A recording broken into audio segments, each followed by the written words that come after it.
We all love recorded music. You probably wouldn't be listening to this podcast if you didn't. But most music isn't written in the recording studio. Bands and artists need spaces to write, jam, and develop their craft. But finding a space for that isn't always easy. This is Kingston Live, and today we're sitting down with two people who have made it their business to facilitate creativity and engagement in the city's music scene and beyond. Tucked away just off Gardner's Road on Progress Avenue, you'll find Roswell Rehearsals, a space specially designed for artists to collaborate, create, and be as loud as they'd like. Since owners Trevor and Anita Johnson opened their doors in 2015, Roswell has hosted many notable groups from The Wilderness and 47 Teeth to Emily Steele and many more.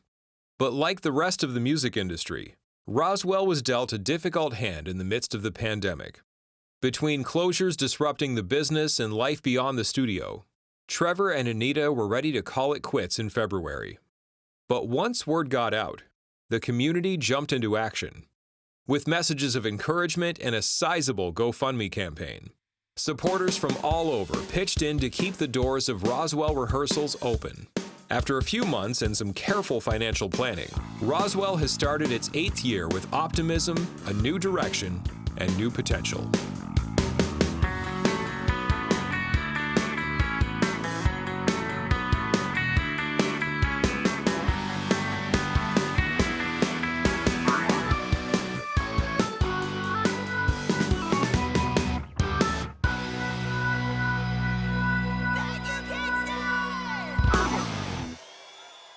Trevor and Anita Johnson of Roswell Rehearsals, welcome to Kingston Live.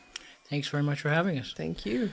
We're here in a beautiful studio at Roswell Rehearsals, which is a very impressive facility you've created specifically as a practice and rehearsal space for bands and musicians. But can you give us the lay of the land? I know our listeners can't be here physically like we are now, but what does the facility offer?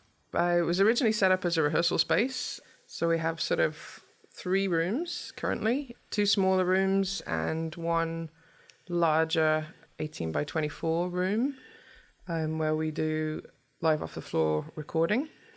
And currently we also do some video recording and live streaming from there as well.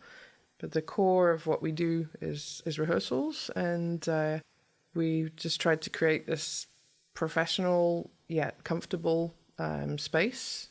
There's a lounge area and just a place for music, really. It's interesting. It has a very warm vibe to it. You know, I don't know what, I'm not a musician, so I haven't been in many of these spaces myself. But, you know, when I walked, you know, there was couches and coffee makers and drinks and things like that. And it's warmly lit. And I felt like I was almost walking into a clubhouse, sort of. Well, it's kind of like a clubhouse for bands that come here, you know, because you can make as much noise as you want. No little kiddies or whatever running. I'm sorry if you have children, but, you know, there's a lot of things to consider when you rehearse in your basement. And here, I think, for us, and the bands have told us that if you're paying money for something, you make the most of your time. They come out of here with good product. Yeah, and for bands or artists who maybe haven't been to the space here, been to the facility, Roswell Rehearsals, can you tell us just a bit about where you're located here? Yeah, we're right on Progress Avenue in the West End of Kingston. Pretty close now to a couple of other music places that weren't here when we came. Arden's Music has just moved on to Progress Avenue, and Elevation Studios. Just down the street. So it's like Music Row, Kingston. Maybe you've started something out here. West End Music Hub. Yeah, it sounds like that. Well, you opened Roswell Rehearsals back in 2015, and it was a very different time back then. A lot has changed in a few short years, but what was going on in Kingston, specifically Kingston's music scene back then, that led you to open Roswell Rehearsals? We were living in England at the time, and I came back to look after my parents, and I got sick. I had a liver transplant in 2010. Oh, wow. So that kind of, no more touring, no more fun. But I've always wanted a rehearsal studio because my friends in England there's a lot of them in England, actually. And they're really well facilitated, comfortable, warm, like you said. And I thought, well, why not? And when we came back to Kingston, there wasn't really that much going on at that time, for bands. I guess the Mansion and the Toucan, I guess, were the ones that were happening. And the Merchant, I guess, were happening. But they needed something else. There's something missing here a bit, I think, for the bands. So we decided that we could try a rehearsal studio. So we had some money, and this is what we did. Bricks and mortar, sort of. Am I right to think it sort of sounds like it started as a safe place? You're a musician as well, and sort of I'm a sound engineer. I'm a frustrated drummer. Okay, frustrated drummer. Did you just need a quiet place where you could, bash the drums? Sometimes, yeah. Yeah, and now it's become a really, I want to say almost a sacred space for many bands. The Kingston scene over a few short years has changed and grown. I can imagine that you've helped foster some of that growth by providing a facility like this to Kingston's artists and bands. We like to think so. I mean, we've had lots of people say that, but you'd have to ask them really. Yeah, what they got. I appreciate you saying that. I mean, we've had, especially just recently, we've had a huge show of support. But to me, it's kind of crazy because we're just doing something we love. Yeah, really. It's more a lifestyle than a business for us in a way. Well, it's interesting because you're now in your 8th year, and that can be a long time in the life of an artist or a band. And I'd imagine that you've seen many artists and bands sort of, grow up here. Mm-hmm. And, we can appreciate privacy, by the way, but are you allowed to share with us some of the local or even, not local bands and artists who practice or have practiced here over the years and maybe how you've seen them grow and change? There's been quite a few. The Wild Rivers guys used to come here before they were Wild Rivers. I was just watching some of their tour footage from the US. Yep, they're doing great. They're doing really well. It's been neat watching them develop. The Bluestones as well. The Bluestones came here. Used to come in when... Justin lives here in Kingston, the drummer. So when they and the other chap lives in Windsor, so they would come together halfway. And we get quite a lot of bands like that sort of they're sort of split between the cities around us, and they sort of come here to join in the middle. You mentioned a band just as we were talking before we hit record here. The Wilderness you mentioned we're in recently. The Wilderness, yes. They're we've watched them grow up. When you saying about bands we've seen grow, literally from the streets of Kingston as they were buskers, and that's how we first met them, and we supported them, and they've supported us over the years. One of my treasured souvenirs I picked up along the road was before we actually started Roswell. We were doing market research, trying to do it properly, and sort of walking the streets of Kingston, asking people if they had interest in a rehearsal space, and was walking down the one day and heard music. So obviously followed the sound, and it was Jonas and some of the guys from his previous band. They were just here on a visit from England, and they've been coming on and off since then, and it's been really, really cool to see how hard they've worked and where they've come to. They're a very hard-working band and very organized. It's very interesting. It's you're almost like an orphanage for street bands in Kingston. No longer have to play on the streets thanks to Roswell Rehearsals. But actually, in that respect, do you form attachments with the bands and artists that play? I mean, I almost sense that there's a bit of a parental side to what you're doing. Yeah, at my age, yes, I feel like a parent. Yeah, it's definitely our family. Yeah, definitely some of them are. Do they come to you for advice on things? And there's a lot of gear and equipment here. I can imagine that they would. They have. I mean, most of them are pretty tuned up on that. They come here, but. They come and we chat and stuff about things in general, life. We all have issues and stuff. It's nice. Yeah, that's interesting that you're able to not just provide a safe place that is, professionally outfitted and run. And it's Roswell. It's top secret. Yeah. Actually, I want to get into that because as a boy, I spent an excessive amount of time in libraries looking into UFOs and aliens, and that's a pursuit that bled into my teenage years and even into my 20s as shows like The X-Files continued to feed that curiosity and fascination. And And so the name Roswell means something to UFO nerds like me. And I've been dying to ask, how did it come to be the name of your business? Well, I'm kind of the same as you. I'm into that sort of stuff, I believe. And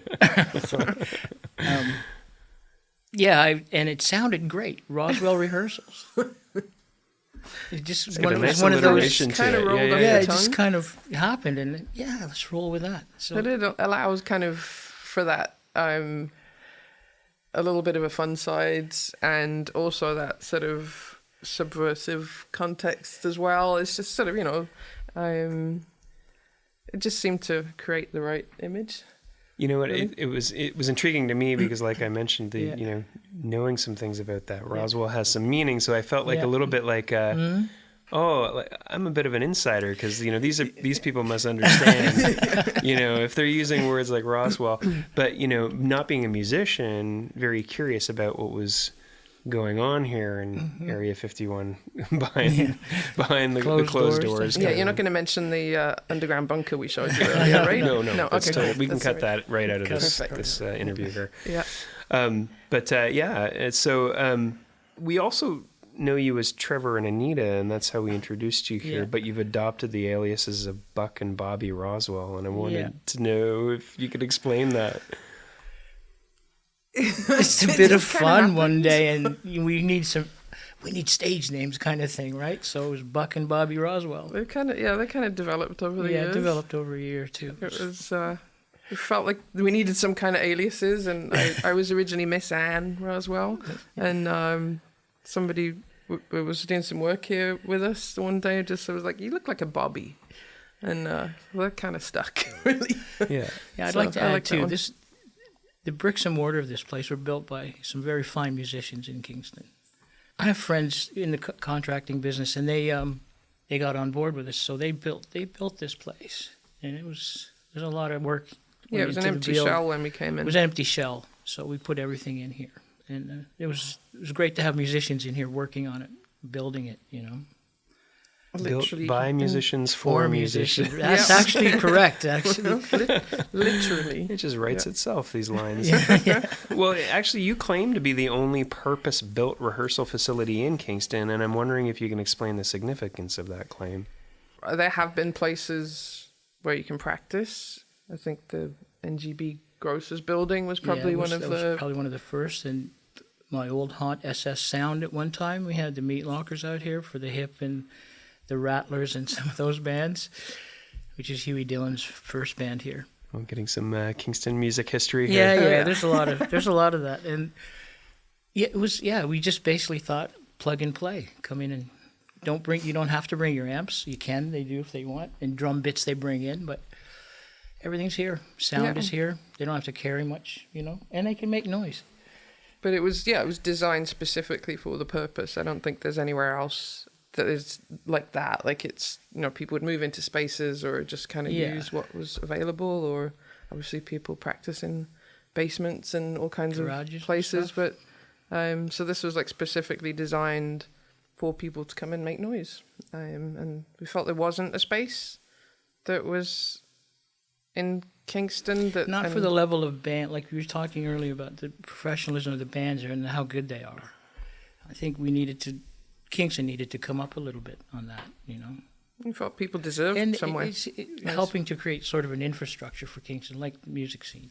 It's really interesting. I wonder, you were talking about the market research you did, surveying, busking musicians in Kingston. Did that market research also inform the decisions that you made when you were outfitting and equipping these facilities? Yeah, somewhat. I mean, to a degree, yeah. Sound came up top, sort of sound quality and things. It was definitely helpful to see what people thought, because there wasn't, because we were literally starting from the ground up with the concept. And funnily enough, like when we opened, for I would say the good first 4 years of being open, the first question everybody always asked us was, "Are you a recording studio?" Because that was the only thing people seemed to be able to associate with. And I was answered no, that Kingston already has a ton of recording studios. We although we do live off the floor recording, we've never tried to compete specifically with existing recording studios, because that's something you can find. But there really wasn't a place that you could look up online or open the phone book and be like, I need somewhere to rehearse, and find it. So it took a bit of a while for people to get used to it, but I haven't heard that question in a while, no. which is, we must be doing something right. I've always wondered, because I'm not a musician and I've never been in a band or anything like that, but there's a creative process there, and it's songs aren't written and played for the first time and recorded in a recording studio. And so I'm wondering, how is all that great music happening? How are those artists collaborating without places like Roswell Rehearsals? It seems like what you've done here is created a place where artists can be creative and, try different things and be as loud as they want. And this room looks like it could get pretty loud. Oh yeah. Oh yeah, yeah. I mean, bands like 47 Teeth, they were actually one of the first earlier bands that came here, and they've told us, like, they literally didn't have anywhere to become a band. So that was pretty cool. And there's been a few bands like that. Yeah, Emily Steele as well. Yeah, I mean, Jeff Dunn, he's sort of said that like his band started here and they wouldn't really exist if they didn't have somewhere like this. So Emily Steele and the Deal, Yeah, of course, have gone on to big things. 47 Teeth, Jeff Dunn, you mentioned, of Hellhound Trail. And, it's interesting because, those are bands and artists that are seeing a level of success. And in 47 Teeth are now back after pressing pause on things for a few years. And I would imagine that after going on a hiatus, you don't just pick up where you left off. There's probably going to need a space like Roswell Rehearsals to, kind of get back into the groove, so to speak. Yes, they came just shortly after Anna had her baby. Yeah, they've been a few times. Yeah, they started coming back, and then we got locked down again. So they've been developing. I mean, they've been sort of going through some changes themselves over the years, and it's been neat, that they have a space to have decided to come back to the 47 Teeth thing. I wanted to know, because as I mentioned, I'm not a musician, but are there aspects of Roswell Rehearsals that the bands or artists who come to practice and rehearse here find surprising or super beneficial, that they say, oh wow, that's so amazing that you thought of that? I think generally, we have a good feedback for that kind of thing. We have a little store in the front, which quite often people strings and pretty sticks. minimal, but it's tried to sort of pick all the things that you might need during a rehearsal, like if your strings break, and drumsticks and sort of things like that. So that kind of thing, and it's generally the vibe. I mean, we've had a lot of people seem quite pleasantly surprised when they come into the space. And it's pre-COVID. The lounge was kind of nice because bands would talk to each other and discuss gigs and whatnot. So it was kind of fun that way too. Yeah, it was a place to meet people that you probably wouldn't meet that often otherwise. Well, that's interesting. Have you seen any? I guess that's what you're saying. You've witnessed a number of collisions between artists and bands as they're coming and going from here. We used to do a thing, Space Jam. Yeah, those were fun. Hopefully we can we'd do those open again. up all three rooms and invite players. So we have a room full of whatever, cellos and stuff, and with a heavy metal guitar player, Ricky Brandt. And, his craziness. AKA Cacao. Yeah, Cacao. Yeah. So you'd have a hip-hop element and funk and all kinds of stuff, country. It sounds like a chemistry lab of sorts. It's just getting a chance to experiment with different... Yeah, it was fun. It really was fun. Those were really... And John Ainsworth, a friend of ours from the UK. Have you heard of John Ainsworth? The guitar player, acoustic player? Okay, yeah. That was a special one when he was here. We recorded that somewhere, didn't we? But these are like secret concerts you're throwing here. Well, I think part of the appeal of the jams was that there wasn't an audience. Like it was just musicians, really. And all different skill sets too, which was nice. And so with the 3 rooms, you could kind of like play for a while in one room and then move on to another one. And like the sort of vibes seem to settle in the room, and like people would pass through them. And they really hope we can do those again soon. Thank you for listening to Kingston Live. Be sure to subscribe on your platform of choice and follow us on Facebook and Instagram. For more great Kingston music, check out the Kingston Live playlist on Spotify. For show listings, artist info, and all things Kingston music, check out kingstonlive.ca. You can also hear our sister show, Kingston Live on air, on Amherst Island Radio and CFRC. April 10th marked the 7th anniversary of Roswell Rehearsals, so congratulations on that. Thank you. That's a significant accomplishment. But just a couple of months ago, you sort of shocked the Kingston music community by announcing that you'd be closing forever. But that didn't happen. So what prompted that announcement, and how did Kingston react? Anita's had to go back to England for a while and look after some family business. And we were kind of dire in December. We had gigs booked and everything like that. And then they shut us down again. So it was Lockdown, just pandemic lockdown? Yeah, so it was just kind of, I can't do this again. So we made the announcement. It was hard to do, and the support that came back was just overwhelming. And you can't close, that kind of thing. And we decided to give it another go. And Eric Tremblay from 101.3 is kind enough to start us out on a GoFundMe campaign and give us some pointers in that direction. And we have a team around us now, some people, and we're going forward with some plans. How much convincing and arm twisting did it take for you to a bit, actually, renege on your decision to close? A little bit, actually, because, it was like... Yeah, it was hard to see a real path through. I mean, everybody straight away was suggesting a GoFundMe, but we really didn't want to just raise a bit of money, get through another couple of months, and do the same still thing. Have to close. There was quite a few things that we hadn't been, we'd got to the point where we needed staff and various things at the 5-year mark, before the first lockdown. We'd been growing, like from when we started, it was a slow but steady upward trajectory.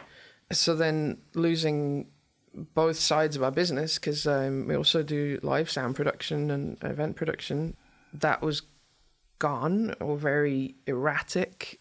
So we weren't able to get to the next step and figure out a way to continue. So we really had to take a moment and we talked to a lot of people and tried to come up with a plan to have a really foundation to build on. So we came up with the GoFundMe with a very big number, which was pretty scary. But that included getting us through the moment, but also building on one of the things that we did start during the pandemic to try and create an opportunity for musicians to perform and also for us to work with the space that we're sitting in right now, a virtual performance space that we put together, which we begged and borrowed, didn't steal, but pretty much just scraped together over the 18 months and borrowed pieces here and there and managed to get a grant to upgrade parts of it.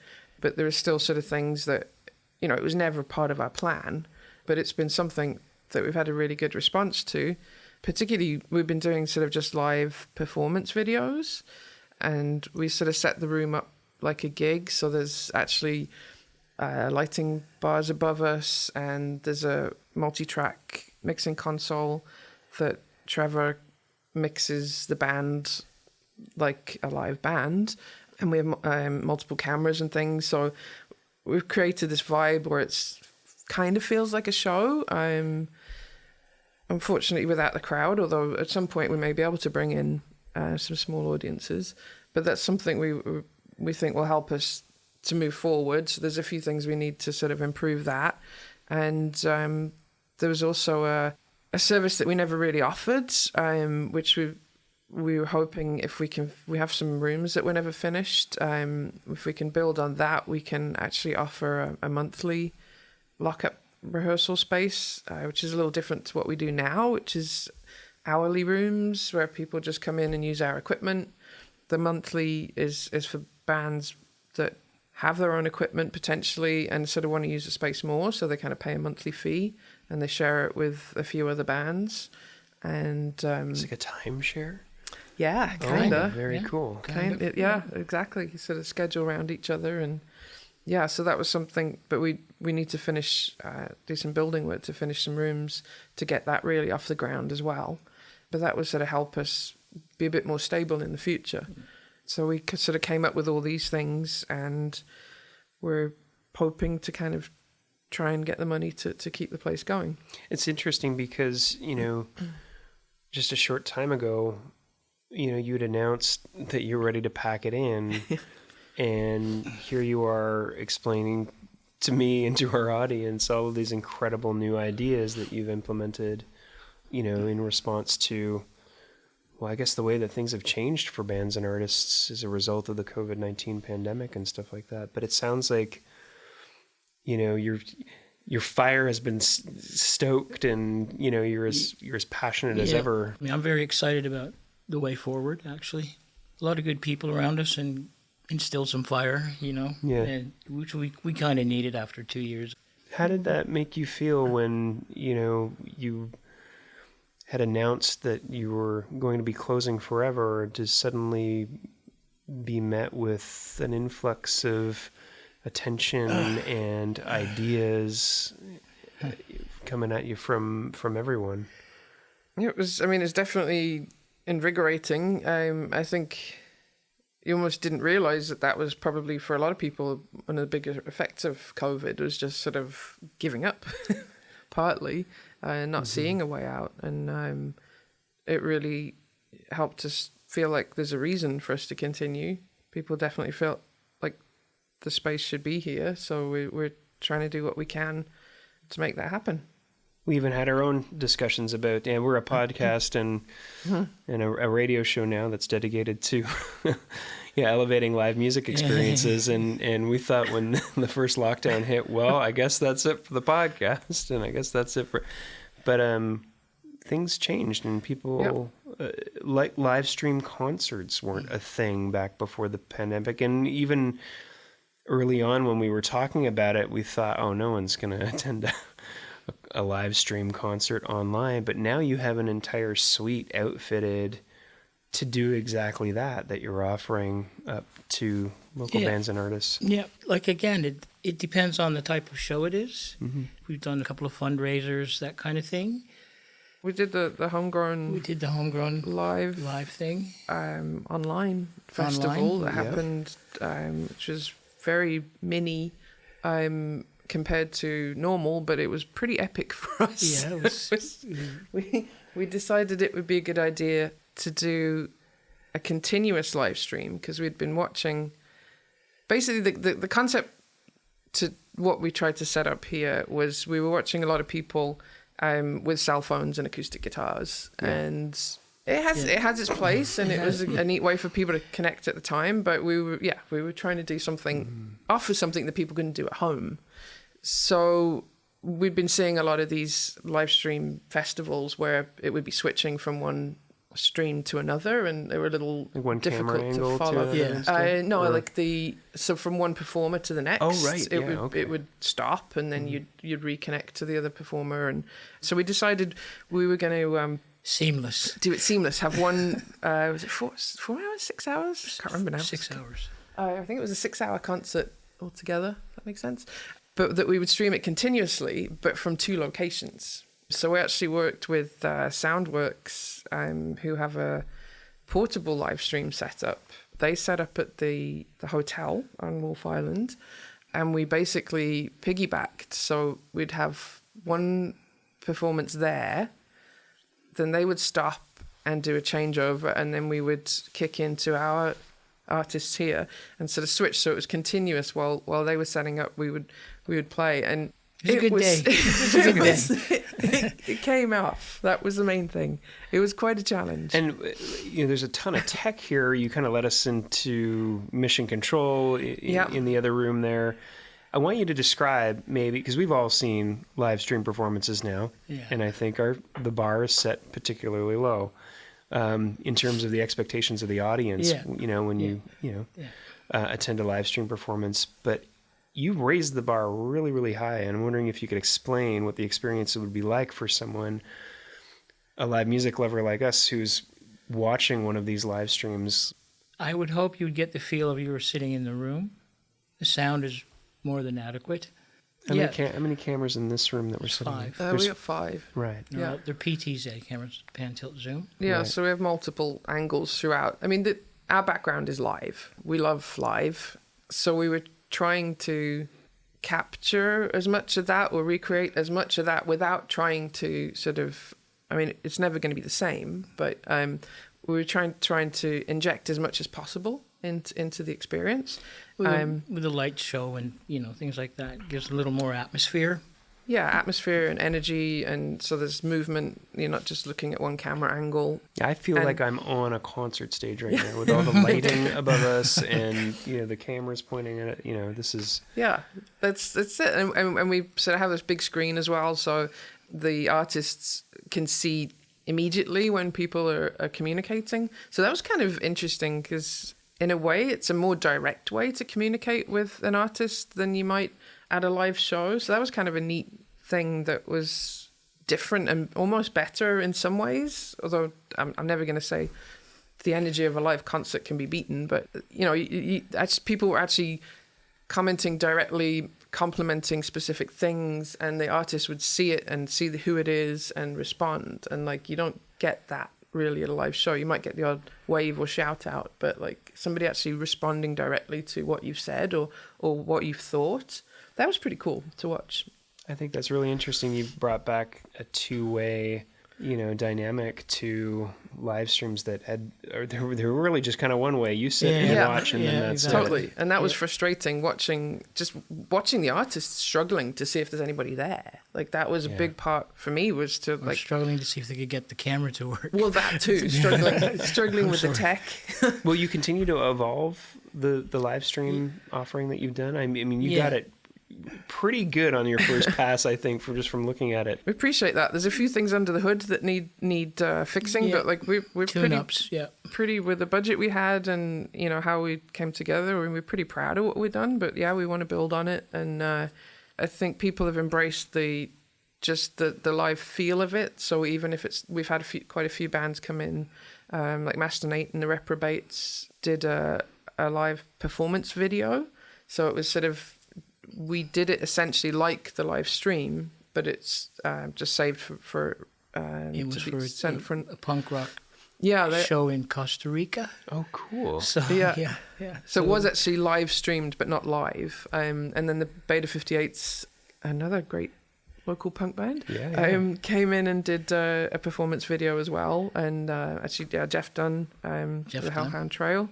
So I mean, they using it as promotion as well. So it's like it's a comfortable environment. The bands are they're playing a show, so they play the songs, but they have a good quality video at the end of it that they can use. It's amazing to see all of the innovative and positive things that have come out of a dire situation. Yeah, for sure. Definitely. It was dire. Well, I want to talk about another artifact of the Rescue Roswell movement that's happened. Last month, you released a music compilation featuring Kingston bands and artists called The Roswell Effect. Could you tell us about that? How did that come together? Well, in the early days of our reconstruction program, shall we say, a couple of people came up with an idea of why not do a compilation. So we put our heads around it. We ended up with 25 killer bands, I might add, all different genres. And these would be local? All local They're bands. all bands that sort of have some connection to here. Have been here, basically, over the years. Some of the bands are no longer existing, but they managed to sort of capture their time. It was a really neat experience to revisit, especially at this time, to sort of revisit sort of what's happened over the years. And I was getting chills listening to some of them again after such a long time. And then as well, we also have some very current tracks on there as well that artists have released recently. So it's a real mixture. Where can our listeners track it down and listen to some of these songs? So it's on Bandcamp. It's part of our GoFundMe fundraiser. So anything that you purchase there will be helping us. The bands all donated the tracks, and we were blown away how quickly everybody said yes, and the caliber is amazing. So we've got a few different tiers on there. So there's a few extra goodies that you can purchase as well if you'd like to, and there'll be links to the artist's music as well. If you like what you hear on the album, then please go support the artists. I want to talk for a second about the online fundraising campaign where you're asking members of the public to contribute money towards your 3-phase recovery plan. How much money do you need to raise, and what does that plan look like? Well, the target is quite high because of our upgrades in the construction. And it's slow. It's trickling in. It's going to be a slow process, but as long as we can keep the doors open and keep money coming in to fund different bits of it as we go, I think we'll be successful. You're in phase 1 right now, am I right? Yeah. And what do phase 2 and 3 look like? So phase 1 was essentially to sort of keep the doors open and get some help with staffing or engage local businesses and people to sort of help create a plan and build a real plan. And then stage 2 or phase 2 was actually to upgrade some of the live stream equipment and the cameras mostly, but we also want to make it more user friendly to other creatives. So it's not just us using it. Like we can bring in outside videographers. Like if a band wants to use their own videographer or hire somebody else, like it's a place somebody can use. Like right now, it's a little clumsy and tricky to figure out. Like if you weren't there through, if you didn't put it together, you wouldn't know. So we want to change that. So we want to make it so that anybody can use it and just create great content. And then hopefully that if we've reached those stages, that means we're fairly secure in the space, and the landlords will let us do some building work. And so the last phase will be actually finishing some more rooms here, opening up more of the monthly rental spaces. So that's kind of our plan. And ironically, we were umming and ahhing about the GoFundMe. There's so much uncertainty, and really right now restrictions have been lifted, but we're getting more cancellations than ever because so many people are getting sick. So really, like, the business is not recovering right now by itself. So this is really important to keep the place open. So thank you to everybody that's helping and contributing. It's really interesting to hear how far you've come since announcing your intention to close, because it sounds like you're already a very special place, and now your level of community engagement has been dialed way up. And I wanted to ask, Roswell Rehearsals is such a unique and special place here in Kingston, and it's not surprising so many people have joined the effort to save it. In your opinion, why are music rehearsal spaces like Roswell so essential? Actually, the title of our compilation album is The Roswell Effect. And where that came from is over the years, we've had a lot of people literally come up to us and say, you know what, when we come here in the sort of 2-hour session that we have, we get so much more done. We achieve more. And we sort of came up with the name for it, that was the Roswell effect when you come here. And it just seemed appropriate for the compilation album. People need a safe space with no distractions. You can try things out and you don't have the neighbors listening, and it's just comfortable, and you can create. With the exceptional amount of recording and performing artists who call Kingston home, you'd think there'd be more rehearsal spaces like Roswell, but that's not the case. It's surprising, yeah. Why aren't there more rehearsal spaces in Kingston? That's a good question. I mean, Toronto is suffering from that as well right now. Their main rehearsal facilities are closing, due to real estate deals, I guess. I guess they're not cost effective No. in the way they used to be. I guess with rising costs of real estate and things. I mean, it was kind of a little bit of serendipity when we opened in 2015, because like one of the only spaces at the time that was open to multiple bands was the NGB Grocers building down on Rideau Street. Around the time we were planning on opening, that ended up closing. I think a lot of the time it's to do with property development. It's just used for another space, which is why, again, this is a little different, because it's not here just to use a space that's existing. Like this is why we're here. So it's a different vibe. It sounds like the short answer is because it's hard. Yeah. It is hard to make money doing what we're doing, which is why the video, I mean, the live production work that we did always supported the space. So the video work will help do that in the future too. Yeah, it's hard to make it profitable. Let's put it that way. Where can our listeners go, and what should they do if they want to help save Roswell Rehearsals?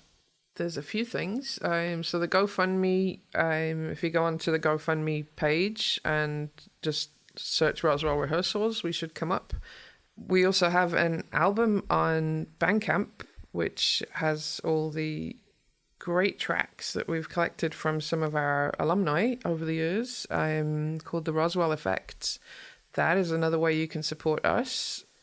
All the funds from that, the artist donated all the tracks, and so all the funds from that will go to us as well, go to the GoFundMe. Look out for some fundraisers at Overtime and Blue Martini that are coming up. And if you're interested in helping with any projects or just generally getting involved, then just reach out to us. We're always open to speaking to people. And if you are a local musician or artist from Kingston, you got to just get here and make use of this facility, because it's incredible. And certainly, not being a musician, much of this is lost on me, but it's an impressive thing that you're doing. And thank you. Yeah, we hope you continue the fight, knowing that many people have your back, including Kingston Live. If you do want to find out more and help support Roswell Rehearsals, there'll be a link in the description for our podcast. And you can find details about Roswell Rehearsals at kingstonlive.ca. Thank you so much for being our guests today. Thanks very much, Rob. Thank you. Appreciate your time. This has been Kingston Live. We encourage you to rate us on your listening platform of choice and subscribe where possible. For show listings, artist info, and all things Kingston music, check out kingstonlive.ca. Kingston Live was produced in Kingston by Titan Sound. Hosted by Rob Howard. Voiceover and technical production by John Sanfilippo. Writing and research by Peter Sanfilippo. Promotional photos by Virginia Meeks. Executive producer Rob Howard. Kingston Live is a member of the Canadian Live Music Association. We'd love to hear from you. Email us at podcast@kingstonlive.ca. The only noise complaint we've had in 7 years? 5 years. Well, I guess you can't count the last 2 years. No, so 5 years was when we had Moist in here doing pre-production for their tour. And it was so fucking loud. And the guys, and this is like a room within a room. Then, it's a big, there's industrial around us too. And the guy from come running over, freaked out. He says, "Oh, my guys can't work. You hear this noise, right?" Because the bass was just throbbing. He was like, crazy. I had 7 huge monitor mixes going on in here. All their back line. We're tuning up for a tour, right? It was fun. I just had to throw that in there. It's funny. No, that's a good story. Yeah. Sometimes we like to throw those in at the beginning of the outtakes. That may be a post-credits thing. Yeah, maybe. Yeah.